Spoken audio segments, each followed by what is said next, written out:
नमस्कार, दैनिक शिव टाइम में आप सबका स्वागत है। मैं रश्मि शर्मा, कैमरामैन शुभम भगत के साथ। हम जब भी अपनी जनता के समक्ष हाजिर होते हैं तो ज़रूर जनता के मुद्दे ही लेकर आते हैं, क्योंकि जो हमारा कर्तव्य, हमारी ड्यूटी है।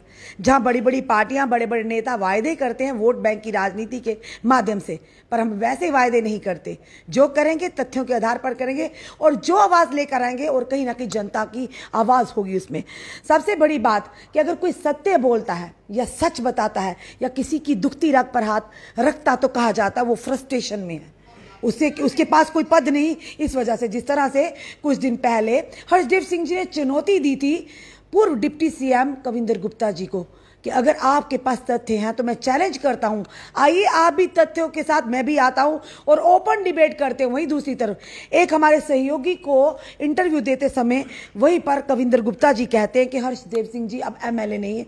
तभी वो फ्रस्ट्रेटेड हो गया, फ्रस्ट्रेशन में ऐसा कुछ बोल देते हैं। चलिए और भी मुद्दे अपनी जनता के उठाएंगे। सर क्या कहेंगे? सबसे पहले स्वागत है आपका। शुक्रिया, बहुत बहुत शुक्रिया। इसमें आपने जो बात कही है कि कविंदर गुप्ता जी कहते हैं कि वो एमएलए नहीं है तो फ्रस्ट्रेट हो गए। मैं उनको ये कहना चाहता हूँ कि पावर आदमी के अपने अंदर में होती है। एमएलए बनने से या मंत्री बनने से जो है आदमी पावरफुल नहीं बनता है। जो काम करने वाला होगा वो अपने काम जो है वो अपनी अंदर की शक्ति से भी करवा देता है। और मुझे किसी एमएलए का टैग के बगैर भी जो कुछ मैंने किया उसके ऊपर मुझे बड़ा एक फ़ख्र भी है और बड़ी तसल्ली भी है कि बगैर एमएलए रहे हुए भी मैंने जो काम किए हैं वो लोग आज भी सराह रहे हैं। और आपने मंत्री रहते हुए या डिप्टी चीफ मिनिस्टर रहते हुए या आप लोगों की सरकार रहते हुए आप लोगों ने क्या किया है ये भी तो ज़रा बताइए लोगों को कि कोई ऐसे फैसले आपने कोई लिए हों रोज़गार के प्रति या महंगाई को रोकने के लिए या कोई विकास के फैसले जो लिए हों तो वो भी आप लोगों के सामने रखिए। इसलिए हमने ये कहा था कि एक बार हम बैठते हैं और मैंने कहा था अकेले मत आइए, आप उन तमाम 25 लोगों को लाइए जो जीत के असेंबली में गए थे। वो एक तरफ बैठेंगे, एक तरफ मैं बैठूंगा और फिर जो है वो एक एक मुद्दे के ऊपर चर्चा होगी। दूध का दूध और पानी का पानी। लगता है उन 25 में से एक भी आपके सामने आएगा या आपके रूबरू आकर या डिबेट में शामिल हो सकते हैं। अभी चैलेंज दिए तो 4-5 दिन तो हो ही गए हैं। हमने भी कॉल करने का प्रयास किया कविंदर गुप्ता जी को, शायद उनकी सेहत कुछ नासाजा, तभी वो फ़ोन भी पिक नहीं कर रहे हैं। पर लगता है उन 25 में से कोई भी आकर आपसे डिबेट करेगा। आपने देख ही लिया है। मैं तो 8 सालों से कह रहा था इनको आइए, जो वादे आप लोगों ने किए हैं आपने तो चैलेंज किया। बिल्कुल हर मुद्दे के ऊपर मैं चर्चा करने के लिए तैयार हूँ। मैं हर मुद्दे के ऊपर चर्चा करने के लिए तैयार हूँ।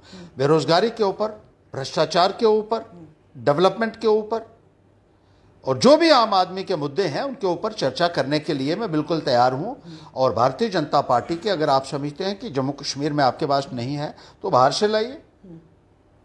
फैक्ट्स एंड फिगर्स के ऊपर बात होगी और मैं साबित करूंगा कि किस तरीके से आपने जम्मू कश्मीर के अवाम के साथ बहुत बड़ा विश्वासघात किया है, बहुत बड़ा धोखा दिया है। हर सेक्शन ऑफ सोसाइटी के साथ आपने एक धोखा किया है। I will prove it with facts and figures. आइए। आप कहते हैं सर कि भाजपा जो है दमन की राजनीति चला रही है।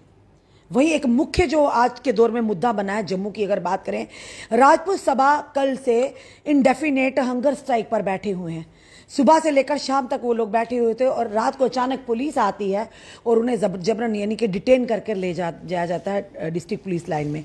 8 साल पहले वायदा किया था महाराजा हरि सिंह जी की छुट्टी देंगे और जो ही सत्ता में आए नजरिया नीयत बदल गई। और साथ ही साथ डेली होमगार्ड के साथ भी वायदा किया था। प्रधानमंत्री जी ने खुद कहा था जब वो कटरा में आए थे उधमपुर में, तो रैली को संबोधित करते हुए तो उन्होंने कहा था कि आपका काम सबसे पहले होगा। उसके बाद ललकार रैली हुई थी तो प्रधानमंत्री जी ने वहाँ भी डेली वेजेस को कहा था। यानी 8 साल के वायदे आज तक पूरे नहीं हुए हैं। इसीलिए तो मैं कहता हूँ ना कि मेरे सामने आए ये 25 लोग आए और बैठे कि आपने वादे तो किए, इलेक्शंस लड़ी, इलेक्शन में इन लोगों के वोट हासिल किए और फिर आपने इन लोगों को अपने हाल पर छोड़ दिया और आपने सेल्फ सेंटर्ड पॉलिटिक्स की है, अपने मुफाद के लिए पॉलिटिक्स की। आज भी आप लोग उन बंगलों में बैठे हुए हैं जिनके ऊपर आपका कोई अधिकार नहीं है। आप लोग रेंट नहीं देते, आप लोग बिजली के किराए भी आपने जो पिछला हमने आरटीआई लगाई थी उसके मुताबिक तो आपने कुछ नहीं दिया था। उसके बाद अगर आपने कुछ दिया हो तो मुझे मालूम नहीं है, वो भी बता दें अगर दिया है तो। और अपने लिए आपने तमाम सहूलियात जुटा ली, लेकिन लोगों को आपने जिस तरीके से हैरास किया, जिस तरीके से एक दमन जैसे आपने वर्ड इस्तेमाल किया है, आप तो डर की राजनीति चला रहे हैं। आप तो लोगों को डरा धमका कर यहाँ निज़ाम को चलाने की कोशिश कर रहे हैं, लोगों को प्रताड़ित करके, लोगों के ऊपर जुल्म ढाकर, लोगों के ऊपर अत्याचार करके आप अपनी सियासत को जम्मू कश्मीर के अंदर चला रहे हैं, जिसकी वजह से लोगों के अंदर एक भारी आक्रोश है, एक ज्वालामुखी लोगों के दिलों के अंदर धधक रहा है रश्मि आज की तारीख में, जिसका अंदाज़ा शायद भारतीय जनता पार्टी को नहीं है। आज 25 लाख बाहर से वोटर जो जिनको कह रहे हैं कि जो गैर नॉन लोकल हैं उन्हें अधिकार मिलेगा, क्या लगता है कि भाजपा डर गई है? भाजपा क्या अपना पूरा आधार भी खो चुकी है जम्मू कश्मीर में। देखो, आपने लोगों को दिया कुछ नहीं, आपने लोगों से लिया ही लिया है। आपने लोगों से उनकी रियासत छीन ली जम्मू कश्मीर में, आपने लोगों को जमहूरी निज़ाम से वंचित कर दिया, आपने बाहर से लाए हुए ब्यूरोक्रेट्स के हवाले जम्मू कश्मीर सरकार कर दी, और जो ब्यूरोक्रेट्स यहाँ लूट खसूट का माहौल बनाए हुए हैं, लोगों की कोई सुनवाई नहीं हो रही है। बाहर से जो ब्यूरोक्रेट्स आते हैं उनको जम्मू कश्मीर की लोगों की समस्याओं की जानकारी ही नहीं है। उन समस्याओं का समाधान करना तो दूर की बात है, पहले उनको पता तो हो कि मसला क्या है। और जम्मू कश्मीर एक ऐसी डाइवर्स स्टेट है जहां बाहर से आए हुए आदमी को तो कई कई साल लग जाएंगे यहाँ की समस्याओं को समझने में। जम्मू की क्या प्रॉब्लम है, भद्रवाह के अपने इश्यूज हैं, डोडा के अपने, पुंछ के अपने पिक्यूलर इश्यूज हैं, कुपवाड़ा के अपने हैं, तो अनंतनाग के अपने हैं। तो ये एक ऐसी स्टेट रही है जिसको समझना भी मुश्किल है, इसके इश्यूज को एड्रेस करना तो बहुत दूर की बात है। और इन लोगों ने तो कभी प्रयास ही नहीं किया। यहाँ इतनी लूट खसूट हो रही है जम्मू कश्मीर के अंदर, इतना भ्रष्टाचार हो रहा है, कोई सुनने वाला नहीं है। और बाहर के लोगों के माध्यम से आप इस सरकार को चला रहे हो, और अब आपने ये कह दिया कि 25 लाख लोग अब यहाँ से वोट तो उनको मिलने नहीं है।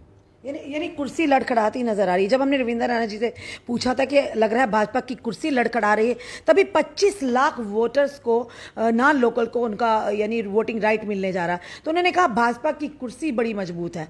अब हम नहीं जानते कौन सा फेविकोल लगाया है, कौन सी क्विक फिक्स लगाई जो मजबूत जोड़ रहा है, उखड़ेगा नहीं। उनकी बातों की तरफ ज़्यादा रश्मि ध्यान मत दिया कीजिएगा, क्योंकि जो उनके मन में आता है तो वो बोल देते हैं। पर सर, हम सवाल तो करेंगे ना, पूछेंगे किससे जाकर? प्रदेश अध्यक्ष बनकर बैठे हैं जम्मू कश्मीर से, सवाल तो उन्हीं से बढ़ेंगे। जो 25 विधायक है वो तो कहीं दिखते नहीं, तो फिर आज आकर रविंद्र राणा जी हैं। जरूर लोगों के सामने तो बेनकाब होने चाहिए लोग, लेकिन इनको सीरियसली लेने की कोई ज़रूरत नहीं है, क्योंकि इनकी किसी बात का कोई मतलब नहीं होता और ना ही कोई मकसद होता है।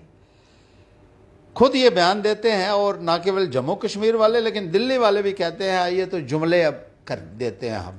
8 साल पहले हर्ष जी अगर वायदा किया था कि महाराजा हरि सिंह जी की छुट्टी दी जानी चाहिए और दी जाएगी, और ये वायदा किया था, और साथ ही साथ पहले ये कहा जाता था कि कहीं ना कहीं कश्मीर के जो कश्मीर बेस पार्टी हैं वो बीच में रोड़ा बनती हैं, 370 धारा 370 35 से रोड़ा है।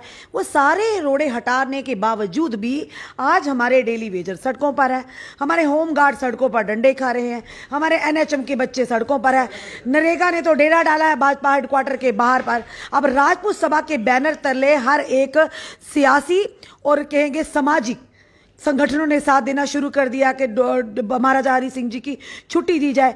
और आपने जिस तरह से कहा कि अपनों पे कर्म और गैरों पे जुल्म, ये एक गाना था पर ये डायलॉग अब जम्मू में बड़ा अच्छा फिट हो रहा है कि अपने, अगर आपके खुद के नेता हैं, कार्यकर्ता हैं, कई लाख बिल है उनके, आप उन पर इतना कर्म दिखाते हैं, बैंक से करोड़ों का लोन लेते हैं, उन पर कर्म दिखाते हैं। पर हमारे अगर राजपूत सभा के बैनर तले जो लोग अपने महाराजा जी की छुट्टी मांग रहे हैं, अपने पैसों से गद्दे लाकर चाहे किराए पर लाते घर पे, आप वो भी रात को उठा देते हो।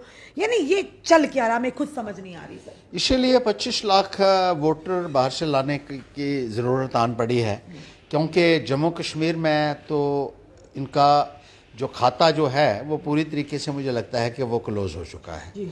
और हर सेगमेंट के लोग जब सड़कों के ऊपर बैठे हुए हों, अपने विरोध का इजहार कर रहे हों, और उनकी बात सुनने के बजाय आप उनके ऊपर लाठियां और डंडे बरसाएं, तो वो आपके ऊपर फूल तो बरसाएंगे नहीं। उनका भी वक्त आएगा और आने वाला है वो वक्त, और जब उनका वक्त आएगा तो वो क्या करेंगे ये भारतीय जनता पार्टी समझ चुकी है। इसलिए वो सोचते हैं कि अब यहां से वोट नहीं मिलेगा तो बाहर से ले आओ, उनके वोट यहां लाकर डलवाओ, ताकि किसी ना किसी तरीके से हमारी ये जो सत्ता है जो ये बरकरार रहे। लेकिन बहुत बड़ी गलतफहमी में है ये लोगों के अंदर ये जो गुस्सा है ये दिन प्रतिदिन बढ़ता जा रहा है। अब लोग तो पूछना शुरू हो गए कि आप ये 20 लाख की बात कर रहे हैं, 25 लाख की बात कर रहे हैं, ये किसकी बात कर रहे हैं आप? किसकी बात कर रहे हैं? कौन लोग हैं? आपको कैसे पता लगा 25 लाख? सेंसस तो यहां हुआ नहीं, इलेक्टोरल रोल्स की यहां रिवीजन हुई नहीं। तो सीधा सा मतलब यह है कि आप कुछ ऐसे अपने चहेतों को लाना चाहते हैं जिनसे वोट डलवाकर आप अपनी सत्ता को बहाल कर सकें। लोगों के अंदर इस बात को लेकर भी आने वाले आप वक्त में आप देखेंगे कि जिस तरीके से आज महाराजा हरि सिंह जी की स्टैचू के पास धरना लगा है, प्रेस क्लब में लगा है, एग्जीबिशन ग्राउंड में लगा है, हर चौक के ऊपर धरना लगा है। इसी तरीके से मंदिरों को शहर से सीधा बना दिया, अब प्रदर्शनों का शहर हो गया है ये। और अभी तक भी बड़ी हैरानगी की बात है कि ये लोग गहन निद्रा में हैं। आने वाला वक्त जो है वो बहुत मुश्किल हालात इनके लिए। जम्मू एक स्टेट था, जम्मू कश्मीर एक स्टेट था, तो राज्य था, तो कहीं ना कहीं जब भी कोई अगर काम करवाना था कहते थे जी केंद्र से हमें आदेश लेना पड़ेगा। अब तो जम्मू कश्मीर खुद केंद्र शासित प्रदेश बन गया। तो जब हम रविंद्र रैना जी से सवाल करते हैं, रविंद्र रैना जी आपने होम गार्ड्स की बात क्यों नहीं पहुंचा रहे, वो कह रहे हैं कि ये केंद्र से होगा। यानी पहले भी वही हालात, अब भी होला। अगर एक 75 रुपये या 100 रुपये डेली वेजर्स के बढ़ते हैं, तब यही लोग ढोल नगाड़े बजाते हैं कि हमने किया, छातियां पीटते हैं हमने किया। और जब अगर इनको ये कहते हैं कि इनका अधिकार दो, इनको रेगुलराइज किया, तो कहते हैं जी वो केंद्र से होगा, या हमारा जम्मू कश्मीर का सीएम बनाओ, हमें सीएम बनाओ, हम सबके काम करेंगे। यानी ये दोहरी राजनीति, ये दोहरे बयान, ये दोहरा मापदंड। तो रविंद्र रैना जी आपका पीएम बना है, उसके बावजूद आपका कुछ नहीं बना। जब पीएम ने कुछ नहीं किया तो सीएम बना के क्या होगा भाई? जो कुछ है वो भी बर्बाद हो जाएगा यहां।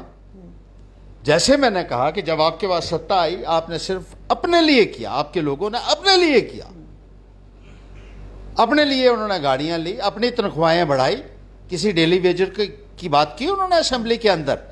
बीजेपी के लीडर थे वहां असेंबली के अंदर उस वक्त, जो ये कहते थे कि हमारी तनख्वाह बढ़ाइए, डबल होनी चाहिए, ट्रिपल होनी चाहिए, और डबल्स उन्होंने ऑर्डर करवाया। वो करवा सकते हैं, लेकिन डेली वेजर के 10 रुपए नहीं बढ़ा सके आप। डेली वेजर का भी अगर 10 या 50 रुपए बढ़े तो आप गवर्नर रूल के अंदर बढ़े हैं। और जब तक इनकी सरकार रही ना तो किसी एमएलए ने इस मुद्दे को उठाने की कभी असेंबली के अंदर कोशिश की कि ये गरीब आदमी, इनका चूल्हा कैसे जलता होगा। और 5-5 साल से नरेगा में जिन लोगों ने काम किया उनके पैसे नहीं मिले उनको। डेली वेजर की भी 70-70 महीने की तनख्वाह, डेली वेजर के पैसे उनको नहीं मिले। और मिलता क्या है उनको? जो पीनट्स मिलते हैं जो उनको, वो भी आप देने के लिए तैयार नहीं है। और उनका चूल्हा कैसे जलेगा इस बारे में तो ये लोग सोचने के लिए तो माना कोई बात करने के लिए तैयार नहीं है। इस बातों को तो माना है रविंद्र रैना जी के, 2,500 में या 9,000 में घर नहीं चलता, पर हमने कहा आप चलाकर बताइए। कहते मैं तो फक्कड़ हूं, मेरा तो चल जाता है। ये तो सारे ही जानते हैं कि कितने में किस किस का घर चल रहा है। ये तो उनको खुद से ये कहने की जरूरत नहीं है कि उनका घर फक्कड़ है, घर कितने में चल रहा है, कितनी कोठियां इन लोगों ने सरकारी ली है, कितनी गाड़ियां इन लोगों के साथ है, कितने सरकारी मुलाजम इन्होंने रखे हुए हैं। इनके एक एमएलए के ऊपर भी आज भी सरकार जो है वो लाखों रुपया महीना खर्चा कर रही है। अगर आप कहें तो मैं कैलकुलेट करके बता सकता हूं, जो आपको कोठी मिली है उसका किराया कम से कम, अगर मार्केट वैल्यू देखना होगा, उसका किराया महीने का 1 लाख रुपए से कम नहीं होगा रश्मि जी, जो सरकार के खाते से निकल रहा है। सर डेली वेजर को देने के लिए ये सरकार भी गरीब हो जाता है, प्रशासन भी।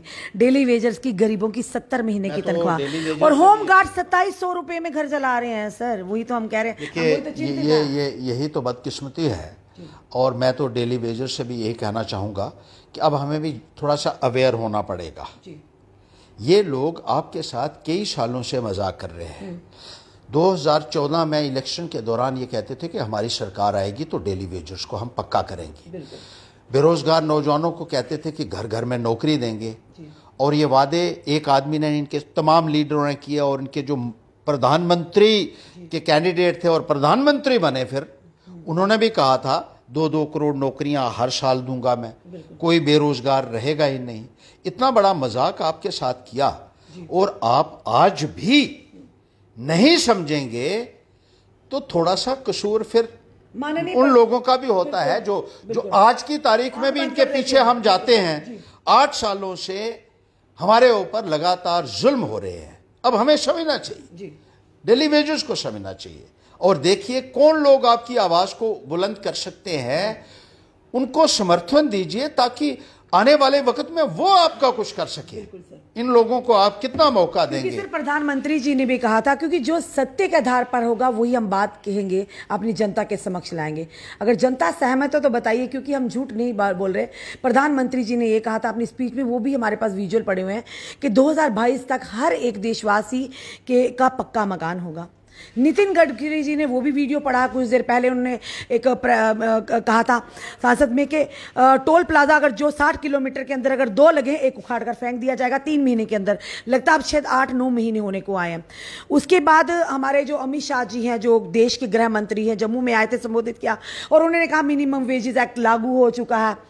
यानी काफ़ी सारी ऐसी बातें हैं जो जनता के लिए कही जाती है। शायद जनता को उन्हीं बयानों की वजह से बेवकूफ़ बनाया जाता है, और जनता बन भी रही है। ये फैसला तो अब जनता को करना जनाब, हमारा काम है आपको जागरूक करना, जो सत्य उनसे रूबरू करवाना। प्रधानमंत्री जी ने कहा था 2022 तक हर एक देशवासी का पक्का मकान होगा। क्या आप लोगों का हर एक के पास पक्का मकान है? आए दिन जो हमारे पास खबरें आती हैं, बारिश आते ही, एक ही बारिश आते ही लोगों के घर गिर जाते हैं। कई बच्चों की 2 दिन पहले जान चली गई, कई लोगों का मवेशी मर जाता है। उसके बाद नितिन गडकरी जी ने कहा था 3 महीने के अंदर एक टोल प्लाजा उठ जाएगा। अभी भी हमारी जम्मू कश्मीर की जनता, खास करके जम्मू की जनता 2-2 जगह टोल दे रही है। उसके बाद कहा जी मिनिमम वेजेस एक्ट लागू हो गया। अमित शाह जी, हम आपसे पूछते हैं, अभी तक जम्मू तक नहीं पहुंचा मिनिमम वेजेस एक्ट, शायद दिल्ली की गलियों में घूम रहा है। उसके बाद मेट्रो का तो जुगल किशोर शर्मा जी ने कहा था, हम भी ढूंढ रहे थे, आज तक बारिश थी चलो मेट्रो में घूमते, अभी तक नहीं मिली। यानी इतने झूठ पे झूठ। अरे एक वादा तो जनता के साथ पूरा कीजिए, जिन्होंने आपको प्रचंड बहुमत के साथ केंद्र में सीधा बिठा दिया था। क्या कहेंगे आने वाले समय में सर, जनता क्या जागरूक होगी? जो हम बता रहे हैं सत्य के आधार पर बताएंगे। हमारे पास वीडियोस पड़े हुए हैं सर, हम किसी पार्टी के साथ पक्षपात नहीं करते, किसी पार्टी का हम फेवर नहीं करते हैं, क्योंकि मुझे नहीं लगता कि कोई भी इस आदमी असहमत होगा, चाहे वो भारतीय जनता पार्टी के चहेते होंगे, वो भी इस बात को जानते हैं और मानते हैं कि जो जो वादे उस वक्त नरेंद्र मोदी जी ने किए थे या अमित शाह जी ने किए थे, उनके ऊपर कितना अमल दरामद हुआ है। आपने तो चंद एक जो वादे थे उन्हीं के बारे में जिक्र किया है कि पक्का मकान हर एक का 2022 तक बन जाएगा, लेकिन इसके साथ ही उन्होंने और सारे, जैसे उन्होंने 2-2 करोड़, बार बार उन्होंने कहा 2 करोड़ नौकरियां हर साल जो है वो बेरोजगार नौजवानों को दी जाएंगी। और आज तक मैं यकीन मानिए जब वो कहते थे तो मैं सोचता था कि प्रधानमंत्री थोड़ा झूठ बोल सकता है। तो मैं ये भी सोचता था उस वक्त कि 2 करोड़ नौकरी हर साल ये देंगे, तो अगर ये 5 साल भी रहते हैं तो 10 करोड़ नौकरी हो जाएगी। हिंदुस्तान में 10 करोड़ नौकरी मांगने वाला नौजवान है ही नहीं। फिर मैं ये सोचता था कभी कभी कि शायद ये बुड्ढों को दोबारा भर्ती तो नहीं कर दें मोदी जी, मुझे ये भी आता था। लेकिन आज हुआ क्या है कि जो लोग नौकरी कर रहे थे उनको भी आपने बाहर निकाल दिया। आपने पब्लिक सेक्टर से, प्राइवेट सेक्टर से इतने बड़े पैमाने के ऊपर रिट्रेंचमेंट की है कि आज एक पढ़े लिखे नौजवान जो है वो क्या महसूस कर रहा है, उसके दिल में क्या हो रहा है, ये शायद ये लोग नहीं जान सकते हैं। आज गरीब आदमी का चूल्हा जलना मुश्किल हो गया है। बड़े बड़े वादे किए, बुलेट ट्रेन भी चलनी थी, मेक इन इंडिया भी होना पीओजेके था, में भी जाकर पीओजेके के ऊपर कब्जा भी आपने कर लेना था, उसको अपने साथ दोबारा मिला लेना था। कितनी बातें हम इनकी गिनेंगे, लेकिन जो हुआ है वो लोगों के सामने है। और आपने बिल्कुल ठीक कहा, लोगों को थोड़ा सा मंथन करना चाहिए। सत्य जो बोलेगा तो उसके पीछे, सत्य जो बोलेगा वो सीधा। मनीष सिसोदिया जी जो डिप्टी सीएम है आम आदमी पार्टी के, तो उनके घर में भी रेड पड़ी है, तो ईडी की क्या कहेंगे उसके बारे में भी? सच बोलने की यहाँ सजा मिलती है, और जो न्याय के लिए लड़ेगा उसको इस किस्म के इम्तिहानात देने पड़ेंगे, उसको उसके ऊपर प्रहार होंगे। ईडी भी बिठाई जाएगी, सीबीआई बिठाई जाएगी। नेता कहते हैं हमने कुछ किया ही नहीं, वो कहते हैं कुछ भी नहीं किया होगा तो हम देख लेंगे, हम बना सकते हैं। ऐसे भी ये लोग, इनके लोग बात करते हैं। तो किसी ना किसी तरीके से कोशिश करते हैं कि इनको चुप करवाया जाए। जो बोलने वाला है, जो सच बोलने वाला है, उसको किसी ना किसी तरीके से उसका मुंह बंद करवाया जाए। और कोई भी भारतीय जनता पार्टी की जो काले कारनामे हैं उनको उजागर करने की हिम्मत ही ना कर सके, ये इनका एकमात्र मकसद है, और उसी को जो लेकर ये चल रहे हैं। और दूसरा ये है कि सरकार किसी तरीके से बनानी है, और उसके लिए जो कुछ भी करना पड़े, हुक रुक, झूठ फरेब, और जिसका भी सहारा लेना पड़े। अब तो मैं ये समझता हूं कि हर एक देश का नागरिक इस बात को अच्छे तरीके से अब समझ चुका है। अब इसके ऊपर किस तरीके से वो रिएक्ट करता है आने वाले वक्त में, ये देखना है। सर सबसे बड़ी बात है कि अब आखिरी जाते थे कि आखिरी सवाल, एक स्वाभिमान की लड़ाई लड़ रही हैं अब। आज जम्मू एक ही मंच के अंदर काफ़ी जम्मू का डोगरा जो है वो इकट्ठा दिख रहा है। हम ये नहीं कहेंगे किसी भी जात बरादरी से हो, जम्मू का हर एक व्यक्ति रहने वाला वो डोगरा ही कहलाया जाएगा। सबसे आखिरी एक सवाल करेंगे, वो लोग कहाँ हैं जो डोगरा डोगरा डोगरा की दुहाई देते हैं, जम्मू जम्मू जम्मू की दुहाई देते थे कि हमें डोगरों के लिए आवाज़ नहीं उठाई दी जाती, इसीलिए हम दूसरी पार्टियां ज्वाइन कर रही हैं जनाब, कि हमारी आवाज़ को दबाया जाता है। आज तो वो दिख भी नहीं रहे, उनके चेहरे नहीं, आवाज़ तो दूर की बात है। आज वही डोगरे, आज महाराजा हरि सिंह जी के स्टैचू के पास पूरे जम्मू के अलग अलग संगठन, चाहे वो सियासी हो समाजी हो, बैठे हुए हैं। आज वो डोगरों की कहीं हवा भी नज़र नहीं आ रही जो डोगरों की दवाई देते हैं और हर जगह जाकर ये कहते हैं कि हम डोगरों के लिए लड़ रहे हैं। आज वो नहीं दिख रहे सर। देखिए, अब लोग ऐसे लोगों को पहचान चुके हैं, और आने वाले वक्त में इनको मुझे लगता है कि लोग जवाब भी ज़रूर देंगे, क्योंकि लोग वक्त तो देते हैं हर एक को, लेकिन आखिरकार जो झूठा इंसान होगा, जो फ्रेब की राजनीति करेगा, वो लोगों की अदालत में से कभी जो है वो छूट नहीं सकता है। उसके साथ लोग, जनता जरूर उसको जो है वो जायज जवाब आने वाले वक्त में जरूर देंगे। ऐसा हमारा विश्वास है, ऐसा हमारा विश्वास है। जनता अगर आपको मौका, आप मींस के आम आदमी पार्टी को मौका देती तो क्या नीतियां रहेंगी, एक संक्षेप में आप मैसेज दें। देखिए, हमने ये कहा है कि जैसे आपने देखा कि दिल्ली के अंदर जिस तरीके से एक शिक्षा में क्रांति आई है, स्वास्थ्य में आई है, पंजाब में भी नई भर्तियां आते ही शुरू हो गई हैं, लोगों को रेगुलराइज किया गया है। हाँ जी जी जी जी जी। और जिस तरीके मैंने अपने 3 साल के कार्यकाल में जितने भी हमारे एसएसए के लोग थे उनको हमने रेगुलराइज किया, जो हिंदुस्तान में कहीं नहीं हुआ था। कोई मिनिस्टर वो इनिशिएटिव नहीं ले सका था, जिस बात की चर्चा पूरे हिंदुस्तान में। आम आदमी पार्टी अगर जनता ने मौका देती है तो क्या केंद्र शासित हमें वापिस अपने राज्य का दर्जा दिलवा पाएगी? बिल्कुल, उसके लिए शाना बशाना जो है वो लड़ाई करेगी और दर्जा दिलवाएगी जम्मू कश्मीर को वापस। वो दर्जा, जम्मू कश्मीर का रियासत का दर्जा जो इन्होंने छीना है हमसे, और जिस तरीके से जम्मू कश्मीर का, तो हम तो ये कहते हैं कि सर ही कलम कर दिया है इन्होंने। They have beheaded our state and divested us of our pristine glory, our glorious status of statehood। वो दर्जा हम दिलवाएंगे, आम आदमी पार्टी दिलवाएगी, अगर लोग आम आदमी के ऊपर भरोसा करते हैं, विश्वास करते हैं और हमारा सहयोग करते हैं। धन्यवाद। ये थे हमारे साथ हर्षदेव सिंह जी, आम आदमी पार्टी की एक बुलंद आवाज़, और हमेशा उन्होंने जनता के हित की बात की, हमारे युवाओं के हित की बात की। जरे बड़े बड़े वायदे तो किए थे, जो वायदे हमने अपनी जनता को आज गिना कर भी दिखाए, और तथ्यों के साथ। हमारे पास वीडियोज भी बने हैं कि नौकरियां ही नौकरियां होंगी, 2022 तक हर एक का घर पक्का होगा, देशवासी का घर पक्का होगा, और हमारी सत्ता में आते ही सबसे पहले होमगार्ड्स को उनका अधिकार मिलेगा। ये प्रधानमंत्री जी ने खुद कहा है। और उससे भी बड़ी बात कि जब हमारी अगर केंद्र में सरकार आती है, डेली वेजेस को पक्का किया जाएगा। अगर ऐसा ही था, सत्ता में भी आपको लाया, तो आज जनता सड़कों पर क्यों है? और उससे भी बड़ी बात, जिस महाराजा हरि सिंह जी की जिनकी वजह से हमें ये रियासत मिली, उसे प्रमोशन से डिमोशन कर दिया गया। आज उन्हीं के स्वाभिमान के लिए आज एक ही मंच तले काफी संगठन, काफी सियासी पार्टियां उन्हें समर्थन दे रही हैं। तो वो नेता कहां हैं, वो लोग कहां हैं जिन्होंने ठेकेदारी ली थी जम्मू के डोगरों की? आज वो तो कहीं लुप्त नजर आ रहे हैं। पर अब लगता है कि जम्मू का डोगरा जाग चुका है। जम्मू का हर एक व्यक्ति वो डोगरा है, चाहे वो हिंदू हो, चाहे वो मुस्लिम हो, चाहे वो क्रिश्चियन हो, चाहे वो सिख हो, वो सब डोगरा है। महाराजा जी सबके हैं, किसी एक के नहीं जो ठेकेदार बने थे। आज वो गायब नजर आते हैं। पर फिलहाल देखते हैं, हरदेव सिंह जी ने कहा कि अगर जनता अपना यकीन, अपना समर्थन आम आदमी पार्टी को देगी तो हम जरूर सबसे पहले अपने राज्य के दर्जे को वापस दिलवाएंगे। और साथ ही साथ जो भी जनता के मुद्दे हो, डेली वेजर्स के हो, होमगार्ड के मुद्दे हो, हम उन्हें जल्द से जल्द आते ही पूरा करेंगे। अब देखना ये है कि ये फैसला तो जनता ने करना, ना हमने करना, ना हर्षदेव सिंह ने करना। आपने कमेंट, आपने सुझाव जरूर दीजिए। इस वीडियो को जितना हो सके शेयर कीजिए। जुड़े रहिए हमारे साथ अगले अपडेट के लिए। जय हिंद, जय भारत।